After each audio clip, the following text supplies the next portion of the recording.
और आपको बताएं कि साबिक सदर आसिफ अली जरदारी ने कहा है कि हुकूमत की पॉलिसियों के बायस अवाम अजाब में मुब्तला होकर रह गए हैं। इमरान खान की हुकूमत ज्यादा देर तक नहीं चल सकती। हुकूमत के खिलाफ मुल्क गिर तहरीक चलाने के लिए अपोजिशन की तमाम जमातों को मुत्तहिद होना पड़ेगा। मुफाहमत के बादशाह का क्या कहना था, आपको इस रिपोर्ट में दिखाते हैं।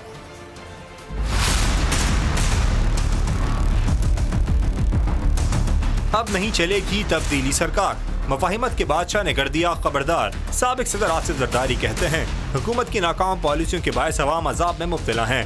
इमरान खान की हुकूमत ज्यादा वक्त नहीं चल सकती। नौडेरा हाउस में सहाफ़ियों से गैर रस्मी गुफ्तगू में साबिक सदर का कहना था हुकूमत के खिलाफ तहरीक चलाने के लिए अपोजिशन पार्टियों को मुत्तफिक होना पड़ेगा।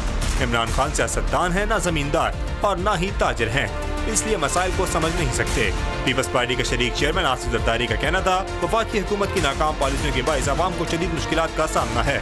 इन हालात में लोगों को तनहा नहीं छोड़ सकते।